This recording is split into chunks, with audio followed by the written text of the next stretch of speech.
Video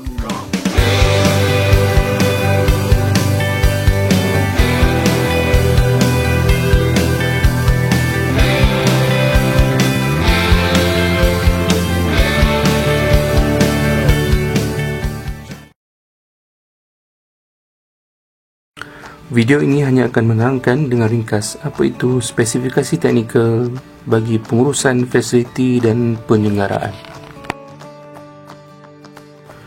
Unit Perunding Pengurusan Fasiliti, bahagian perundingan pengurusan aset, telah mengeluarkan dokumen spesifikasi teknikal pengurusan fasiliti dan penyelenggaraan. Arahan pemakaian dokumen ini telah dikeluarkan melalui Surat Arahan KPKR Bilangan 7 2019 bertarikh 13 Mac 2019.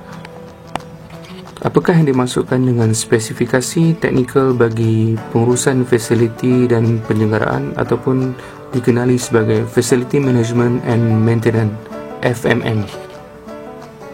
Spesifikasi teknikal bagi FMM adalah satu spesifikasi teknikal yang menerangkan keperluan teknikal yang wajib dipatuhi oleh kontraktor FMM yang mempunyai kontrak dengan kerajaan melalui Jabatan Kerja Raya. Terdapat 7 konten utama dalam spesifikasi teknikal bagi FMM yang meliputi dari Section A sehinggalah ke Section G. Section A adalah General, Section B Facility Management Plan ataupun FMP, Section C Contractor Site Organisation, Section D Facility Management Services, Section E Facility Engineering Operation Maintenance Services, Section F Facility Custodial Services, manakala yang terakhir adalah Section G Technical Advice and Expert Proposal Services. Pada Section A terdapat 4 services yang utama. Yang pertama adalah Facility Management Services, yang kedua adalah Facility Engineering Operation and Maintenance Services, yang ketiga adalah Facility Custodial Services, dan yang keempat adalah Technical Advice dan Expert Proposal Services. Section B pula adalah section yang menerangkan bagi Facility Management Plan ataupun FMP. FMP adalah merupakan perkara yang terpenting dalam sesebuah kontrak FMM. Melalui FMP, kontraktor akan menerangkan proses flow kerja yang menyeluruh seperti yang terdapat di dalam kontrak FMM. Perkhidmatan yang diberikan kepada kerajaan termasuklah yang pertama bagi memastikan aset berada dalam kefungsian yang optimum. Yang kedua adalah bagi memastikan aset berada dalam keoperasian yang optimum. Yang ketiga, mengoptimumkan kos operasi dan baik pulih. Dan yang keempat adalah memenuhi kehendak pelanggan.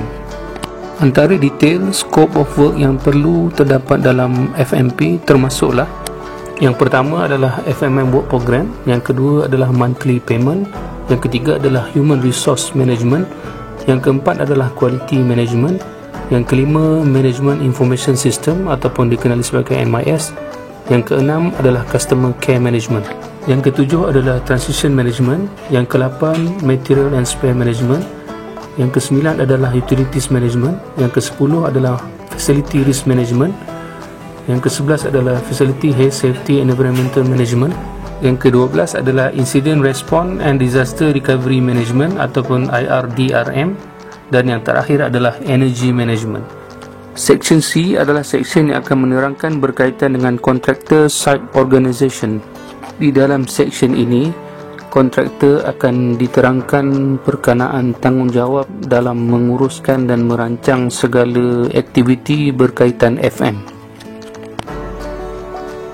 Pengurusan Contractor Site Organisation ini adalah amat penting bagi memastikan keberkesanan dan kemampuan kontraktor di dalam menguruskan perkara-perkara seperti berikut. Yang pertama adalah FMM Work Program, yang kedua adalah Monthly Payment Plan, yang ketiga adalah Human Resource Requirement, yang keempat adalah Quality Management System, yang kelima pula adalah merupakan Material, Spares, Tools and Equipment, yang keenam adalah merupakan pengurusan Site Office Kontraktor FMM. Section D adalah Facility Management Services yang akan menerangkan bagaimana servis delivery yang diberikan oleh kontraktor dalam hal-hal pengurusan meliputi Transition Management adalah proses yang melibatkan proses transition in dan transition out, iaitu meliputi Transition Management Plan yang perlu dilaksanakan oleh kontraktor bagi mengelakkan sebarang gangguan aktiviti FMM semasa proses ini berlangsung. Customer Care Management menjadi suatu keutamaan kepada pengguna sekiranya kontraktor bertanggungjawab dan berusaha serta sedaya upaya dalam memenuhi dan mematuhi segala hasrat dan kehendak pengguna sepanjang kontrak berlangsung. Management Information System ataupun lebih dikenali sebagai MIS adalah menjadi tanggungjawab kontraktor dalam membangunkan dan menguruskan keseluruhan pengkalan data FMM sepanjang kontrak FMM berlangsung. Utilities Management, kontraktor bertanggungjawab dalam membangunkan Utilities Management Plan, termasuklah pengurusan electricity supply, cold water supply, chill water supply dan lain-lain utilities management yang berkaitan. Facility Risk Management, kontraktor juga bertanggungjawab dalam membangunkan Facility Risk Management Plan, merangkumi perkara-perkara yang berkaitan dalam persediaan kepada sebarang risk yang boleh berlaku, di antaranya mengenal pasti risk dan mendaftar risk yang telah dikenal pasti. Yang kedua, membuatkan satu mitigation plan untuk merawat risk yang telah dikenal pasti. Yang ketiga, menentukan risk personel yang terlibat. Yang keempat, menentukan proses-proses yang terlibat di dalam risk management. Dan yang terakhir, mengadakan bengkel kepada semua personel yang terlibat. Facility Health, Safety and Environmental Management, kontraktor diberi tanggungjawab dalam memastikan user ataupun customer senantiasa selamat semasa menggunakan facilities di bawah seliaan kontraktor pada setiap masa. SOP berkaitan safety hendaklah sentiasa dipatuhi dan diikuti seperti mana arahan terkini yang dikeluarkan oleh badan berkaitan safety seperti DOSH atau badan yang berautoriti yang terpakai oleh undang-undang. Incident Response and Disaster Recovery Management ataupun IRDRM, kontraktor menyediakan plan lengkap yang menyeluruh terhadap prosedur IRDRM. Energy Management, kontraktor memastikan mempunyai support services yang berterusan bagi memastikan penggunaan energi berada di tahap yang paling menjimatkan. Kontraktor juga menentukan baseline energy performance dan menetapkan target dalam menguruskan penggunaan energi. Section E adalah penerangan berkaitan Facility Engineering Operation dan Maintenance Services. Dalam section ini menerangkan minimum service requirement bagi satu-satu kontraktor yang berjaya mestilah melaksanakan tanggungjawab yang diberikan dalam mencapai kehendak pelanggan. Kontraktor juga hendaklah menerapkan konsep amalan terbaik meliputi proses-proses seperti berikut. Proses operation service, iaitu yang melibatkan yang pertama, Computerized Maintenance Management System CMMS, Landscape, Waste and Redundant Materials. manakala bagi maintenance services adalah melibatkan yang pertama adalah mechanical services, electrical services, dan yang terakhir adalah civil structure and architectural services.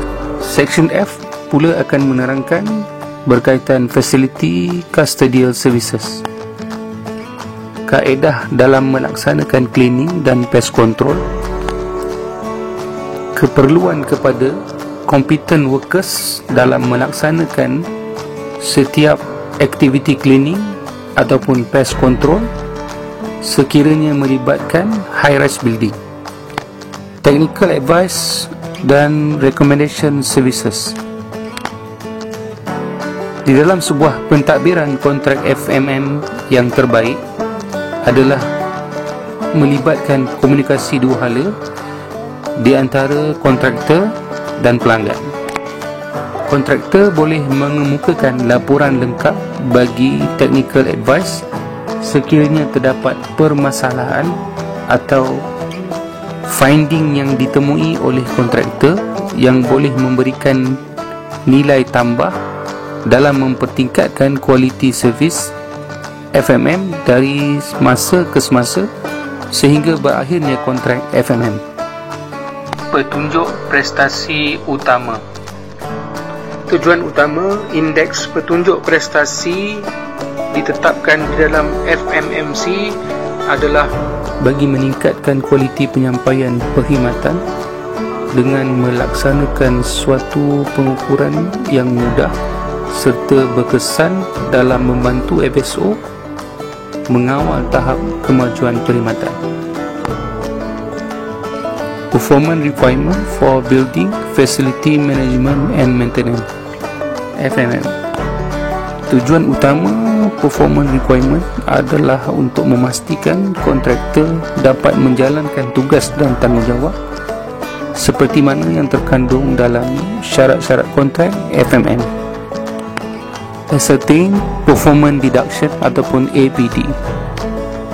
APD adalah pemotongan yang akan dikenakan kepada kontraktor apabila kontraktor gagal mematuhi KPI yang telah ditetapkan di dalam FMM.